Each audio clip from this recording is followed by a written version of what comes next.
ನಮಸ್ತೆ ಸ್ನೇಹಿತರೆ, ಇವತ್ತಿನ ಒಂದು ವಿಡಿಯೋದಲ್ಲಿ ಇಂಡಿಯನ್ ಬ್ಯಾಂಕ್ನ ನ್ಯಾಷನಾಲಿಟಿಯನ್ನು ಹಾಗೂ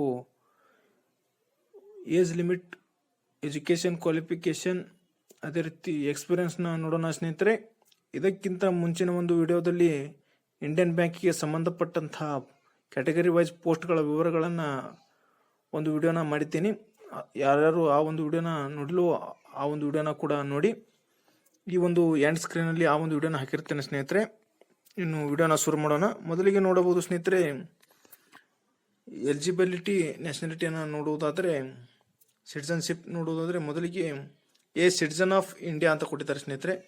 ಅದೇ ರೀತಿ A subject of Nepal, A subject of Bhutan ಅಂತ ಕೊಟ್ಟಿದ್ದಾರೆ ಸ್ನೇಹಿತರೆ.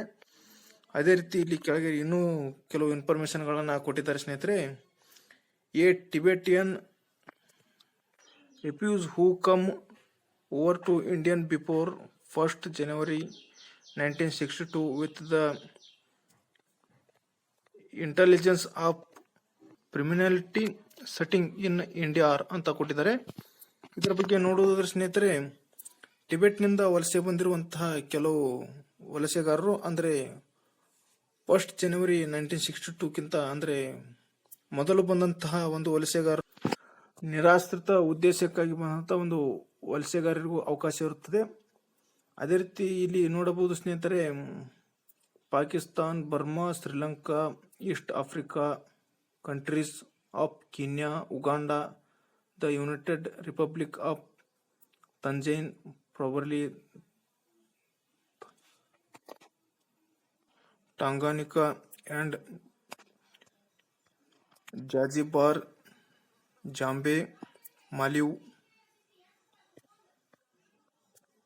ಜೈರ್, ಇಥಿಯೋಪಿಯಾ ಅಂಡ್ ವಿಯೆಟ್ನಾಂ ಈ ದೇಶಗಳು ಹಾಗೂ ಈ ಒಂದು ದೇಶಗಳಲ್ಲಿ ಭಾರತದ ಮೂಲದ ವ್ಯಕ್ತಿಗಳಿದ್ದರೆ ಅವರಿಗೂ ಕೂಡ ಅವಕಾಶ ಇರುತ್ತದೆ. ಈ ಮೇಲೆ ಕಾಣುತ್ತಿರುವಂತಹ 1, 2, 3, 4 ಭಾಗಗಳಲ್ಲಿ. ಹಾಗೇನೆ ಇವರು ಭಾರತ ಸರ್ಕಾರದಿಂದ ಒಂದು ಪ್ರಮಾಣ ಪತ್ರವನ್ನು ಕೂಡ ಪಡೆದುಕೊಂಡಿರಬೇಕಾಗುತ್ತದೆ. ಕೇವಲ ಇದು ಮೇಲೆ ಕಾಣುತ್ತಿರುವಂತಹ ಇವುಗಳನ್ನು ಬಿಟ್ಟು ಇನ್ನು ನಂತರ ಒಂದು ನೋಡುವುದಾದ್ರೆ ಸ್ನೇಹಿತರೆ, ಇನ್ನು ಪೋಸ್ಟ್ ವೈಸ್ ಏಜ್ ಲಿಮಿಟ್ ಹಾಗೂ ಎಜುಕೇಷನ್ ಕ್ವಾಲಿಫಿಕೇಷನ್ ಎಕ್ಸ್ಪೀರಿಯನ್ಸ್ನ ನೋಡೋಣ ಸ್ನೇಹಿತರೆ. ಮೊದಲಿಗೆ ನೋಡುವುದಾದರೆ ಸೀನಿಯರ್ ಮ್ಯಾನೇಜರ್ ಕ್ರೆಡಿಟ್, ಇದರ ಒಂದು ಏಜ್ ಲಿಮಿಟ್ನ ನೋಡೋದಾದರೆ ಮಿನಿಮಮ್ 25, ಮ್ಯಾಕ್ಸಿಮಮ್ 38. ಅದೇ ರೀತಿ ಕ್ವಾಲಿಫಿಕೇಶನ್ ನೋಡೋದಾದರೆ CA, ICWA. ಇನ್ನು ವರ್ಕ್ ಎಕ್ಸ್ಪೀರಿಯನ್ಸ್ನ ನೋಡೋದಾದರೆ ಕ್ರೆಡಿಟ್ ಅಥವಾ ಫೈನಾನ್ಸ್ನಲ್ಲಿ 5 ವರ್ಷದ ಒಂದು ಎಕ್ಸ್ಪೀರಿಯನ್ಸ್ ಬೇಕಾಗುತ್ತೆ ಸ್ನೇಹಿತರೆ ಈ ಒಂದು ಹುದ್ದೆಗೆ ಅರ್ಜಿಯನ್ನು ಸಲ್ಲಿಸಲು. ಇನ್ನು ಎರಡನೇದಾಗಿ ನೋಡೋದಾದರೆ ಮ್ಯಾನೇಜರ್ ಕ್ರೆಡಿಟ್, ಇದಕ್ಕೆ ಮಿನಿಮಮ್ 23, ಮ್ಯಾಕ್ಸಿಮಮ್ 35. ಇದಕ್ಕೂ ಕೂಡ CA ಆರ್ ICWA. ಇದಕ್ಕೆ ಕ್ರೆಡಿಟ್ ಅಥವಾ ಫೈನಾನ್ಸ್ನಲ್ಲಿ 3 ವರ್ಷದ ಒಂದು ಎಕ್ಸ್ಪೀರಿಯನ್ಸ್ ಬೇಕಾಗುತ್ತೆ. ಇನ್ನು ಸೀನಿಯರ್ ಮ್ಯಾನೇಜರ್ ಅಕೌಂಟ್ಸ್ನ ನೋಡೋದಾದರೆ ಮಿನಿಮಮ್ 20, ಮ್ಯಾಕ್ಸಿಮಮ್ 38. ಇದಕ್ಕೂ ಕೂಡ CA ಒಂದು ಕ್ವಾಲಿಫಿಕೇಶನ್ ಮುಗಿದಿರಬೇಕಾಗುತ್ತೆ. ಇನ್ನು ಇಲ್ಲಿ ನೋಡುವುದಾದರೆ ಸ್ನೇಹಿತರೆ, accounts audit IND-AS IFRC, direct tax or indirect tax of which 2 years probably in banking store. ಇವುಗಳಲ್ಲಿ 5 ವರ್ಷದ ಒಂದು ಎಕ್ಸ್ಪೀರಿಯನ್ಸ್ ಬೇಕಾಗುತ್ತೆ ಸ್ನೇಹಿತರೆ ಈ ಒಂದು ಹುದ್ದೆಗೆ ಅರ್ಜಿಯನ್ನು ಸಲ್ಲಿಸಲು. ಇನ್ನು ಮ್ಯಾನೇಜರ್ ಅಕೌಂಟ್ಸ್ ನೋಡುವುದಾದರೆ ಮಿನಿಮಮ್ 23, ಮ್ಯಾಕ್ಸಿಮಮ್ 35. ಇದಕ್ಕೂ ಕೂಡ CA ಒಂದು ಕ್ವಾಲಿಫಿಕೇಶನ್ ಮುಗಿದಿರಬೇಕಾಗುತ್ತೆ. ಅದೇ ರೀತಿ ಇದಕ್ಕೆ accounts audit IND-AS IFRC, direct tax, indirect tax of which 1 year probably in banking store. ಇದಕ್ಕೆ 3 ವರ್ಷದ ಒಂದು ಎಕ್ಸ್ಪೀರಿಯನ್ಸ್ ಬೇಕಾಗುತ್ತೆ ಸ್ನೇಹಿತರೆ ಈ ಒಂದು ಹುದ್ದೆಗೆ ಅರ್ಜಿಯನ್ನು ಸಲ್ಲಿಸಲು. ಇನ್ನು ಅಸಿಸ್ಟೆಂಟ್ ಮ್ಯಾನೇಜರ್ ಅಕೌಂಟ್ಸ್ನ ನೋಡುವುದಾದರೆ ಮಿನಿಮಮ್ 20, ಮ್ಯಾಕ್ಸಿಮಮ್ 30. CA ಕ್ವಾಲಿಫಿಕೇಶನ್ ಮುಗಿದಿರಬೇಕಾಗುತ್ತೆ. ಇದಕ್ಕೆ ಯಾವುದೇ ರೀತಿ ವರ್ಕ್ ಎಕ್ಸ್ಪೀರಿಯನ್ಸ್ ಕೊಟ್ಟಿಲ್ಲ. ಇನ್ನು ನಂತರ ಒಂದು ನೋಡುವುದಾದರೆ ಸ್ನೇಹಿತರೆ, ಮ್ಯಾನೇಜರ್ ಅಕೌಂಟ್ಸ್ನ ನೋಡುವುದಾದರೆ ಮಿನಿಮಮ್ 23, ಮ್ಯಾಕ್ಸಿಮಮ್ 35. ಇದಕ್ಕೆ CA ಅಥವಾ ಆರ್ CS ಈ ಒಂದು ಕ್ವಾಲಿಫಿಕೇಶನ್ ಮುಗಿದಿರಬೇಕಾಗುತ್ತೆ. ಇದಕ್ಕೆ IFRC ಆ್ಯಂಡ್ IFRC 9-ECL ಇದರಲ್ಲಿ 3 ವರ್ಷದ ಒಂದು ಎಕ್ಸ್ಪೀರಿಯನ್ಸ್ ಮುಗಿದಿರಬೇಕಾಗುತ್ತೆ ಸ್ನೇಹಿತರೆ ಈ ಒಂದು ಹುದ್ದೆಗೆ ಅರ್ಜಿಯನ್ನು ಸಲ್ಲಿಸಲು. ಇನ್ನು ಚೀಫ್ ಮ್ಯಾನೇಜರ್ ರಿಸ್ಕ್ ಮ್ಯಾನೇಜ್ಮೆಂಟ್ ನೋಡುವುದಾದರೆ ಮಿನಿಮಮ್ 27, ಮ್ಯಾಕ್ಸಿಮಮ್ 40. ಇದಕ್ಕೆ graduate in any discipline and FRM from GARP or PRM from PARMIA ಈ ಒಂದು ಕ್ವಾಲಿಫಿಕೇಶನ್ ಮುಗಿದಿರಬೇಕಾಗುತ್ತೆ. ಅದೇ ರೀತಿ risk management in a bank of finance ಇನ್ಸ್ಟಿಟ್ಯೂಷನ್ನಲ್ಲಿ 7 ವರ್ಷದ ಒಂದು ಎಕ್ಸ್ಪೀರಿಯನ್ಸ್ ಬೇಕಾಗುತ್ತೆ ಸ್ನೇಹಿತರೆ ಈ ಒಂದು ಹುದ್ದೆಗೆ ಅರ್ಜಿಯನ್ನು ಸಲ್ಲಿಸಲು. ಇನ್ನು ಸೀನಿಯರ್ ಮ್ಯಾನೇಜರ್ ರಿಸ್ಕ್ ಮ್ಯಾನೇಜ್ಮೆಂಟ್ ನಾವು ನೋಡೋದಾದ್ರೆ ಮಿನಿಮಮ್ 25, ಮ್ಯಾಕ್ಸಿಮಮ್ 38 ವರ್ಷ ಏಜ್ ಲಿಮಿಟ್ ಬೇಕಾಗುತ್ತೆ. ಇನ್ನು graduate in any discipline and FRM from GARP or PRM from PRMIA ಈ ಒಂದು ಕ್ವಾಲಿಫಿಕೇಶನ್ ಮುಗಿದಿರಬೇಕಾಗುತ್ತೆ ಸ್ನೇಹಿತರೆ. ಇನ್ನು ಇದರಲ್ಲಿ risk management in a bank bar finance institution ಇದರಲ್ಲಿ 5 ವರ್ಷದ ಒಂದು ಎಕ್ಸ್ಪೀರಿಯನ್ಸ್ ಮುಗಿದಿರಬೇಕಾಗುತ್ತೆ ಸ್ನೇಹಿತರೆ ಈ ಒಂದು ಹುದ್ದೆಗೆ ಅರ್ಜಿಯನ್ನು ಸಲ್ಲಿಸಲು. ಇನ್ನು ನಂತರದ ಒಂದು ಪೋಸ್ಟ್ ನಾವು ನೋಡುವುದಾದರೆ ಸೀನಿಯರ್ ಮ್ಯಾನೇಜರ್ ಪ್ರೊಫೈಲ್ ಮ್ಯಾನೇಜ್ಮೆಂಟ್ ಇದಕ್ಕೆ ಏಜ್ ಲಿಮಿಟ್ 25 ಮಿನಿಮಮ್, 38 ಮ್ಯಾಕ್ಸಿಮಮ್. ಇನ್ನು ಎಜುಕೇಶನ್ ಕ್ವಾಲಿಫಿಕೇಶನ್ ನೋಡುವುದಾದರೆ post graduate 2 years direction in any of the following ಅಂತ ಕೊಟ್ಟಿದ್ದಾರೆ. ಪೋಸ್ಟ್ ಗ್ರಾಜ್ಯುಯೇಟ್ ಮುಗಿದಿರಬೇಕಾಗುತ್ತೆ ಸ್ನೇಹಿತರೆ. ಯಾವ ಒಂದು ಸಬ್ಜೆಕ್ಟ್ನಲ್ಲಿ ಮುಗಿದಿರಬೇಕಾಗುತ್ತೆ ಅಂದರೆ business management, administration, finance, banking, risk management, commercial or CA or graduate in any display and FRM from GARP, PRM from PRMI ಈ ಒಂದು qualification ಮುಗಿದಿರಬೇಕಾಗುತ್ತೆ. ಇದರಲ್ಲಿ credit risk, marketing risk ನಲ್ಲಿ 5 ವರ್ಷದ ಒಂದು ಎಕ್ಸ್ಪೀರಿಯನ್ಸ್ ಬೇಕಾಗುತ್ತೆ ಸ್ನೇಹಿತರೆ. ಇನ್ನು ಮ್ಯಾನೇಜರ್ ಪ್ರೊಫೈಲ್ ಮ್ಯಾನೇಜ್ಮೆಂಟ್ಗೆ ನೋಡೋದಾದ್ರೆ ಮಿನಿಮಮ್ 23, ಮ್ಯಾಕ್ಸಿಮಮ್ 35 ಏಜ್ ಲಿಮಿಟ್. ಇದಕ್ಕೂ ಕೂಡ post graduate in any other of the following ಇಲ್ಲಿ ಕೆಳಗೆ ಕಾಣುತ್ತಿರುವಂತಹ ಒಂದು ಸಬ್ಜೆಕ್ಟ್ನ ಮೇಲೆ 2 ವರ್ಷದ ಒಂದು ಪೋಸ್ಟ್ ಗ್ರಾಜ್ಯುಯೇಟ್ ಮುಗಿದಿರಬೇಕಾಗುತ್ತೆ. ಅದರಲ್ಲಿ business management, administration, finance, banking, risk management, commerce ಈ ಒಂದು ಸಬ್ಜೆಕ್ಟ್ ಮೇಲೆ 2 ವರ್ಷದ ಒಂದು ಪೋಸ್ಟ್ ಗ್ರಾಜ್ಯುಯೇಟ್ ಮುಗಿದಿರಬೇಕು. ಅದೇ ರೀತಿ CA or graduate in any discipline and FRM from GARP PRM from PRMI ಈ ಒಂದು ಕ್ವಾಲಿಫಿಕೇಶನ್ ಮುಗಿದಿರಬೇಕಾಗುತ್ತೆ. ಇನ್ನು ಕ್ರೆಡಿಟ್ ರಿಸ್ಕ್, ಮಾರ್ಕೆಟಿಂಗ್ ರಿಸ್ಕ್ ನಲ್ಲಿ 3 ವರ್ಷದ ಒಂದು ಎಕ್ಸ್ಪೀರಿಯನ್ಸ್ ಬೇಕಾಗುತ್ತೆ ಸ್ನೇಹಿತರೆ. ನಂತರ ನೋಡುವುದಾದರೆ ಮ್ಯಾನೇಜರ್ ಸೆಕ್ರೆಟರಿ ಸ್ಪೆಷಲಿಸ್ಟ್ NBFC ಇದಕ್ಕೆ ನೋಡುವುದಾದರೆ ಏಜ್ ಲಿಮಿಟ್ ಮಿನಿಮಮ್ 23, ಮ್ಯಾಕ್ಸಿಮಮ್ 35. ಇದಕ್ಕೂ ಕೂಡ ಮ್ಯಾನೇಜರ್ ಪ್ರೊಫೈಲ್ ಮ್ಯಾನೇಜ್ಮೆಂಟ್ಗೆ ಯಾವ ಒಂದು ಕ್ವಾಲಿಫಿಕೇಶನ್ ಕೇಳಿದ್ದಾರೋ ಅದೇ ಒಂದು ಕ್ವಾಲಿಫಿಕೇಶನ್ ಬೇಕಾಗುತ್ತೆ ಸ್ನೇಹಿತರೆ. ಇನ್ನು ಇದಕ್ಕೆ 3 ವರ್ಷದ ಒಂದು ಎಕ್ಸ್ಪೀರಿಯನ್ಸ್ ಬೇಕಾಗುತ್ತೆ. ಅದು NBFC ಸೀಕ್ರೆಟ್ನಲ್ಲಿ 3 ವರ್ಷದ ಒಂದು ಎಕ್ಸ್ಪೀರಿಯನ್ಸ್ ಬೇಕಾಗುತ್ತೆ. ಇನ್ನು ನಂತರ ಒಂದು ನೋಡೋದಾದ್ರೆ ಮ್ಯಾನೇಜರ್ ಸೀಕ್ರೆಟ್ ಸ್ಪೆಷಲಿಸ್ಟ್ ಮಿಟೆಲ್ ಇದಕ್ಕೊಂದು ನೋಡೋದಾದ್ರೆ ಏಜ್ ಲಿಮಿಟ್ ಮಿನಿಮಮ್ 23, ಮ್ಯಾಕ್ಸಿಮಮ್ 35. ಇನ್ನು ಪೋಸ್ಟ್ ಗ್ರಾಜ್ಯುಯೇಟ್ ಇದಕ್ಕೂ ಕೂಡ ಸೇಮ್ ಕ್ವಾಲಿಫಿಕೇಶನ್ ಮುಗಿದಿರಬೇಕಾಗುತ್ತೆ. ಅದೇ ರೀತಿ ಇದಕ್ಕೂ ಕೂಡ ಮಿಟೈಲ್ ಸೆಕ್ಯೂರಿಟಿನಲ್ಲಿ 3 ವರ್ಷದ ಒಂದು ಎಕ್ಸ್ಪೀರಿಯನ್ಸ್ ಬೇಕಾಗುತ್ತೆ ಸ್ನೇಹಿತರೆ. ಇನ್ನು ನಂತರ ಒಂದು ನೋಡೋದಾದರೆ ಮ್ಯಾನೇಜರ್ ಸೆಕ್ಯೂರಿಟಿ ಸ್ಪೆಷಲಿಸ್ಟ್ ಇನ್ಫಾರ್ಮೇಷನ್ನಲ್ಲಿ ಈ ಒಂದು ಹುದ್ದೆಗೆ ಏಜ್ ಲಿಮಿಟ್ ನೋಡೋದಾದರೆ ಮಿನಿಮಮ್ 23, ಮ್ಯಾಕ್ಸಿಮಮ್ 35. ಇದಕ್ಕೂ ಕೂಡ ಸೇಮ್ ಕ್ವಾಲಿಫಿಕೇಶನ್ ಮುಗಿದಿರಬೇಕಾಗುತ್ತೆ. ಇದಕ್ಕೆ ಇನ್ಫಾರ್ಮೇಷನ್ ಸೆಕ್ಯೂರಿಟಿನಲ್ಲಿ 3 ವರ್ಷದ ಒಂದು ಎಕ್ಸ್ಪೀರಿಯನ್ಸ್ ಮುಗಿದಿರಬೇಕಾಗುತ್ತೆ ಸ್ನೇಹಿತರೆ ಇರಬೇಕಾಗುತ್ತೆ. ಇನ್ನು ನಂತರ ನೋಡುವುದಾದರೆ ಚೀಫ್ ಮ್ಯಾನೇಜರ್ ಡಾಟಾ ಅಲೈನ್ಸ್ ಈ ಹುದ್ದೆಗೆ ನೋಡುವುದಾದರೆ ಮಿನಿಮಮ್ 27, ಮ್ಯಾಕ್ಸಿಮಮ್ 40.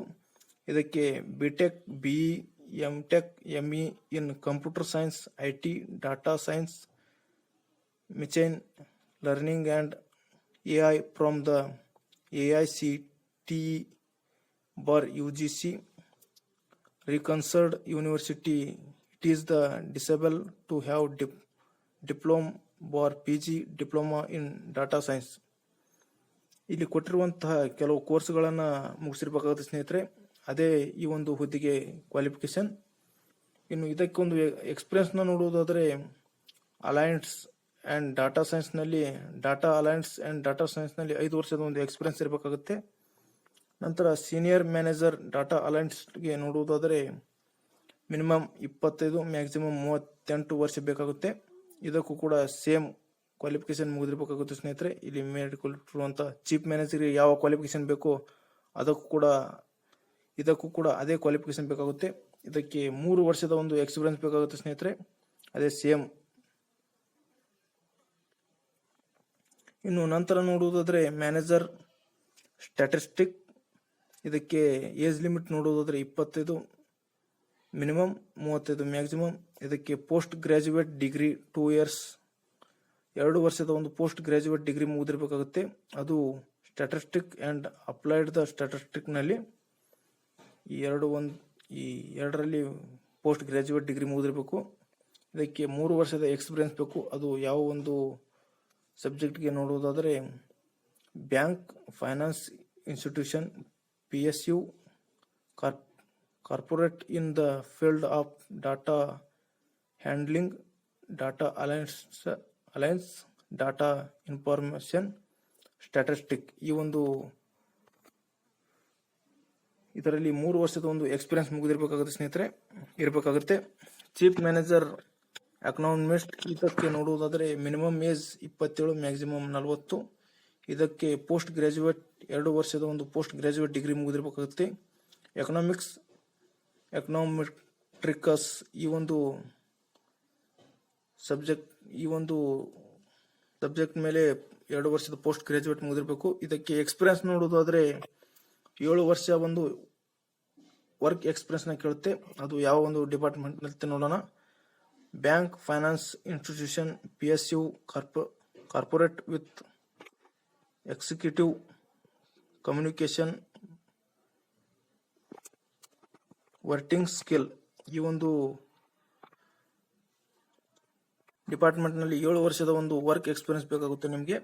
ಇನ್ನು ಮ್ಯಾನೇಜರ್ ಎಕನಾಮಿಸ್ಟ್ಗೆ ನೋಡುವುದಾದರೆ ಈ ಒಂದು ಹುದ್ದೆಗೆ ಏಜ್ ಲಿಮಿಟ್ ನೋಡುವುದಾದರೆ ಮಿನಿಮಮ್ 25 ಮ್ಯಾಕ್ಸಿಮಮ್ 35. ಇದಕ್ಕೂ ಕೂಡ 2 ವರ್ಷದ ಒಂದು ಪೋಸ್ಟ್ ಗ್ರಾಜ್ಯುಯೇಟ್ ಮುಗಿದಿರಬೇಕಾಗುತ್ತೆ. ಚೀಫ್ ಮ್ಯಾನೇಜರ್ಗೆ ಹಾಗೂ ಇದಕ್ಕೂ ಕೂಡ ಸೇಮ್ ಕ್ವಾಲಿಫಿಕೇಶನ್ ಬೇಕಾಗುತ್ತೆ ಸ್ನೇಹಿತರೆ. ಇದಕ್ಕೆ ವರ್ಕ್ ಎಕ್ಸ್ಪೀರಿಯನ್ಸ್ ನೋಡುವುದಾದರೆ 3 ವರ್ಷದ ಒಂದು ವರ್ಕ್ ಎಕ್ಸ್ಪೀರಿಯನ್ಸ್ ಬೇಕಾಗುತ್ತೆ. ಅದೇ ರೀತಿ ಸೇಮ್ ಟು ಸೇಮ್ ಒಂದು ವರ್ಕ್ ಎಕ್ಸ್ಪೀರಿಯನ್ಸ್ ಡಿಪಾರ್ಟ್ಮೆಂಟ್ ಆಗಿರುತ್ತೆ. ಆದರೆ ಅಲ್ಲಿ 7 ವರ್ಷ, ಇಲ್ಲಿ 3 ವರ್ಷ. ಇನ್ನು assistant manager industrial development officer ಹುದ್ದೆಗೆ ನೋಡುವುದಾದರೆ 20 ಮಿನಿಮಮ್ 30 ಮ್ಯಾಕ್ಸಿಮಮ್. ಇದಕ್ಕೆ BE, BTech in mechanical, electrical, electronics, chemical, transaction, productions, civil. ಈ ಒಂದು ಕ್ವಾಲಿಫಿಕೇಶನ್ ಮುಗಿದಿರಬೇಕಾಗುತ್ತೆ ಸ್ನೇಹಿತರೆ. ಇದಕ್ಕೆ ಯಾವುದೇ ರೀತಿ ವರ್ಕ್ ಎಕ್ಸ್ಪೀರಿಯನ್ಸ್ ಇಲ್ಲ. ಇನ್ನು ನಂತರ ನೋಡೋದಾದರೆ ಸೀನಿಯರ್ ಮ್ಯಾನೇಜರ್ ಕಾರ್ಪೊರೇಟ್ ಕಮ್ಯುನಿಕೇಶನ್, ಈ ಒಂದು ಹುದ್ದೆಗೆ ನೋಡುವುದಾದರೆ ಮಿನಿಮಮ್ 25 ಮ್ಯಾಕ್ಸಿಮಮ್ 38. ಇದಕ್ಕೆ master in mass communication, journalism related field, it is desirable to have any experience ಅಂತ ಇದೆ. ಈ ಒಂದು ಕ್ವಾಲಿಫಿಕೇಶನ್ ನಿಮಗೆ ಬೇಕಾಗುತ್ತೆ ಸ್ನೇಹಿತರೆ. ಮಾಸ್ಟರ್ ಇನ್ ಮಾಸ್ ಕಮ್ಯುನಿಕೇಶನ್ ಜರ್ನಲಿಸಮ್ನಲ್ಲಿ ಹಾಗೂ ರಿಲೇಟೆಡ್ ಫೀಲ್ಡ್ನಲ್ಲಿ, ಜರ್ನಲಿಸಮ್ಗೆ ಸಂಬಂಧಪಟ್ಟಂಥ ಒಂದು ರಿಲೇಟೆಡ್ ಫೀಲ್ಡ್ನಲ್ಲಿ. ಅದೇ ರೀತಿ ವರ್ಕ್ ಎಕ್ಸ್ಪೀರಿಯನ್ಸ್ ನೋಡುವುದಾದರೆ 5 ವರ್ಷದ ಒಂದು ವರ್ಕ್ ಎಕ್ಸ್ಪೀರಿಯನ್ಸ್ ಬೇಕಾಗುತ್ತೆ ಸ್ನೇಹಿತರೆ. ಅದು ಯಾವ ಡಿಪಾರ್ಟ್ಮೆಂಟ್ ಅಂತ ನೋಡೋದಾದರೆ ಪರ್ಟಿಕ್ಯುಲೇಷನ್, ಅದರಲ್ಲಿ ಅಡ್ವರ್ಟೈಸಿಂಗ್, ಪಬ್ಲಿಕ್ ರಿಲೇಷನ್ಸ್, ಈ ಒಂದು 2 ಬೇಕಾಗುತ್ತೆ. ಅದೇ ರೀತಿ ಮ್ಯಾನೇಜರ್ನಲ್ಲಿ proven track record of the executive written and verbal skill, particular knowledge of the PR and applied media, international communication experience, disability. ಈ ಒಂದು ಎಕ್ಸ್ಪೀರಿಯನ್ಸ್ ಬೇಕಾಗುತ್ತೆ ಸ್ನೇಹಿತರೆ. ಇನ್ನು ನಂತರ ಒಂದು ನೋಡುವುದಾದರೆ ಮ್ಯಾನೇಜರ್ ಸೆಕ್ಯೂರಿಟಿ, ಇದಕ್ಕೆ ಏಜ್ ಲಿಮಿಟ್ನ ನೋಡುವುದಾದರೆ ಮಿನಿಮಮ್ 25 ಮ್ಯಾಕ್ಸಿಮಮ್ 40. ಇದಕ್ಕೆ ಮುಗಿದಿರಬೇಕಾದಂಥ ಒಂದು ಕ್ವಾಲಿಫಿಕೇಶನ್ ನೋಡೋದಾದರೆ graduate for the recognised university or equivalent. ನೀವು ಗ್ರಾಜ್ಯುಯೇಟ್ನ ಮುಗಿಸಿರ್ಬೇಕಾಗುತ್ತೆ ಸ್ನೇಹಿತರೆ. ಅದು ಎದರಲ್ಲಿ ಅಂತ ನೋಡೋದಾದರೆ a certification in the computer course for the minimum 3 months or information technology or related paper has on of the subject and graduate level or afterwards. ಈ ಒಂದು ಕ್ವಾಲಿಫಿಕೇಶನ್ ಮುಗಿದಿರ್ಬೇಕಾಗುತ್ತೆ ಸ್ನೇಹಿತರೆ, ಅದು ಗ್ರಾಜುಯೇಟ್ ಆಗಿರಬೇಕು. ಇನ್ನು 5 ವರ್ಷದ ಒಂದು ವರ್ಕ್ ಎಕ್ಸ್ಪೀರಿಯನ್ಸ್ ಬೇಕಾಗುತ್ತೆ ಸ್ನೇಹಿತರೆ ಈ ಒಂದು ಹುದ್ದೆಗೆ ಅರ್ಜಿಯನ್ನು ಸಲ್ಲಿಸಲು. ಇನ್ನು ನಂತರ ಒಂದು ನೋಡುವುದಾದರೆ manager dealers forex INR swap, ಈ ಒಂದು ಹುದ್ದೆಗೆ ನೋಡುವುದಾದರೆ ಮಿನಿಮಮ್ 23 ಮ್ಯಾಕ್ಸಿಮಮ್ 35. ಇದಕ್ಕೂ ಕೂಡ ಗ್ರಾಜುಯೇಟ್ ಮುಗಿದಿರಬೇಕಾಗುತ್ತೆ ಸ್ನೇಹಿತರೆ. ಇದಕ್ಕೂ ಕೂಡ 3 ವರ್ಷದ ಒಂದು ವರ್ಕ್ ಎಕ್ಸ್ಪೀರಿಯನ್ಸ್ ಬೇಕಾಗುತ್ತೆ. ಇನ್ನು ನಂತರದ ಒಂದು ಪೋಸ್ಟ್ ನೋಡುವುದಾದರೆ manager dealer forex INR swap, ಇದಕ್ಕೆ 23 ಮಿನಿಮಮ್ ಮ್ಯಾಕ್ಸಿಮಮ್ 35. ಇದಕ್ಕೂ ಕೂಡ ಗ್ರಾಜುಯೇಟ್ ಮುಗಿದಿರಬೇಕಾಗುತ್ತೆ. ಇದಕ್ಕೆ 3 ವರ್ಷದ ಒಂದು ವರ್ಕ್ ಎಕ್ಸ್ಪೀರಿಯನ್ಸ್ ಬೇಕಾಗುತ್ತೆ ಸ್ನೇಹಿತರೆ. ಇನ್ನು ನಂತರ ಒಂದು ನೋಡುವುದಾದರೆ ಮ್ಯಾನೇಜರ್ ಡೀಲರ್ ಫ್ರಾಕ್ಸ್ ಕೋರ್ಸ್, ಇದಕ್ಕೆ ಮಿನಿಮಮ್ 23 ಮ್ಯಾಕ್ಸಿಮಮ್ 35. ಇದಕ್ಕೂ ಕೂಡ ಗ್ರಾಜುಯೇಟ್ ಮುಗಿದಿರಬೇಕಾಗುತ್ತೆ. ಇನ್ನು 3 ವರ್ಷದ ಒಂದು ವರ್ಕ್ ಎಕ್ಸ್ಪೀರಿಯನ್ಸ್ ಬೇಕಾಗುತ್ತೆ ಇದಕ್ಕೆ. ಇನ್ನು ಮ್ಯಾನೇಜರ್ ಡೀಲರ್ ಫ್ರಾಕ್ಸ್ ಡೆರಿವೇಟಿವ್, ಇದಕ್ಕೆ ಮಿನಿಮಮ್ 23 ಮ್ಯಾಕ್ಸಿಮಮ್ 35 ಏಜ್ ಲಿಮಿಟ್ ಬೇಕಾಗುತ್ತೆ. ಇದಕ್ಕೂ ಕೂಡ ಗ್ರಾಜುಯೇಟ್ ಮುಗಿದಿರಬೇಕಾಗುತ್ತೆ. ಇದಕ್ಕೂ ಕೂಡ 3 ವರ್ಷದ ಒಂದು ಎಕ್ಸ್ಪೀರಿಯನ್ಸ್ ಬೇಕಾಗುತ್ತೆ. ಇನ್ನು ಮ್ಯಾನೇಜರ್ ಡೀಲರ್ ಡೊಮೆಸ್ಟಿಕ್ SLR, ಈ ಒಂದು ಹುದ್ದೆಗೆ ನೋಡುವುದಾದರೆ 23 ಮಿನಿಮಮ್ ಮ್ಯಾಕ್ಸಿಮಮ್ 35. ಇದಕ್ಕೂ ಕೂಡ ಗ್ರಾಜುಯೇಟ್ ಒಂದು ಮುಗಿದಿರಬೇಕಾಗುತ್ತೆ ಸ್ನೇಹಿತರೆ ಕ್ವಾಲಿಫಿಕೇಶನ್. 3 ವರ್ಷದ ಒಂದು ಎಕ್ಸ್ಪೀರಿಯನ್ಸ್ ಬೇಕಾಗುತ್ತೆ. ಇನ್ನು ಮ್ಯಾನೇಜರ್ ಡೀಲರ್ ಡೊಮೆಸ್ಟಿಕ್ ಎಕ್ಸಿಕ್ಯೂಟಿವ್, ಈ ಹುದ್ದೆಗೆ ನೋಡುವುದಾದರೆ ಮಿನಿಮಮ್ 23 ಮ್ಯಾಕ್ಸಿಮಮ್ 35. ಇದಕ್ಕೂ ಕೂಡ ಗ್ರಾಜುಯೇಟ್ ಮುಗಿದಿರಬೇಕಾಗುತ್ತೆ. 3 ವರ್ಷದ ಒಂದು ವರ್ಕ್ ಎಕ್ಸ್ಪೀರಿಯನ್ಸ್ ಬೇಕಾಗುತ್ತೆ ಸ್ನೇಹಿತರೆ ಇದಕ್ಕೂ ಕೂಡ. ಇನ್ನು ಮ್ಯಾನೇಜರ್ ಡೀಲರ್ ಡೊಮೆಸ್ಟಿಕ್ NSLR, ಈ ಒಂದು ಹುದ್ದೆಗೆ ನೋಡುವುದಾದರೆ 23 ಮಿನಿಮಮ್ ಮ್ಯಾಕ್ಸಿಮಮ್ 35. ಇದಕ್ಕೂ ಕೂಡ ಗ್ರಾಜುಯೇಟ್ ಮುಗಿದಿರಬೇಕಾಗುತ್ತೆ. ಇದಕ್ಕೂ ಕೂಡ 3 ವರ್ಷದ ಒಂದು ಎಕ್ಸ್ಪೀರಿಯನ್ಸ್ ಬೇಕಾಗುತ್ತೆ, 3 ವರ್ಷದ. ಇನ್ನು ಮ್ಯಾನೇಜರ್ ಡೀಲರ್ ಡೊಮೆಸ್ಟಿಕ್ ಡಿರೈವೇಟಿವ್ಸ್, ಈ ಹುದ್ದೆಗೆ ನೋಡುವುದಾದರೆ ಮಿನಿಮಮ್ 23 ಮ್ಯಾಕ್ಸಿಮಮ್ 35. ಇದಕ್ಕೂ ಕೂಡ ಗ್ರಾಜುಯೇಟ್ ಮುಗಿದಿರಬೇಕಾಗುತ್ತೆ ಸ್ನೇಹಿತರೆ. 3 ವರ್ಷದ ಒಂದು ವರ್ಕ್ ಎಕ್ಸ್ಪೀರಿಯನ್ಸ್ ಬೇಕಾಗುತ್ತೆ. ಇನ್ನು ಮ್ಯಾನೇಜರ್ ಡೀಲರ್ ಬಿಲ್ಲಿಂಗ್ ಎಕ್ಸ್ಚೇಂಜ್, ಇದಕ್ಕೆ ಮಿನಿಮಮ್ 23 ಮ್ಯಾಕ್ಸಿಮಮ್ 35. ಇದಕ್ಕೂ ಕೂಡ ಗ್ರಾಜುಯೇಟ್ ಮುಗಿದಿರಬೇಕಾಗುತ್ತೆ ಸ್ನೇಹಿತರೆ. 3 ವರ್ಷದ ಒಂದು ವರ್ಕ್ ಎಕ್ಸ್ಪೀರಿಯನ್ಸ್ ಬೇಕಾಗುತ್ತೆ. ಇನ್ನು ಏಜ್ ರಿಲ್ಯಾಕ್ಸೇಷನ್ ನೋಡುವುದಾದರೆ ಸ್ನೇಹಿತರೆ ಕ್ಯಾಟಗರಿ ವೈಸ್ SC ಮತ್ತು ST ಅವರಿಗೆ 5 ವರ್ಷದ ಒಂದು ವರ್ಕ್ ಏಜ್ ರಿಲ್ಯಾಕ್ಸೇಷನ್ ಇರುತ್ತದೆ. ಅದರ್ ಬ್ಯಾಕ್ವರ್ಡ್ ಕ್ಲಾಸ್ ನಾನ್ ಕ್ರೈಮ್ ಲೇಯರ್ ಕ್ಯಾಂಡಿಡೇಟ್ಸ್ಗಳಿಗೆ 3 ವರ್ಷದ ಒಂದು ಏಜ್ ರಿಲ್ಯಾಕ್ಸೇಷನ್ ಇರುತ್ತದೆ. Person with benchmark disabilities has defined under the right of person with disability act 2060, ಇದರಲ್ಲಿ ಬರುವಂತಹ ಕ್ಯಾಂಡಿಡೇಟ್ಗಳಿಗೆ 10 ವರ್ಷದ ಒಂದು ಏಜ್ ರಿಲ್ಯಾಕ್ಸೇಷನ್ ಇರುತ್ತದೆ.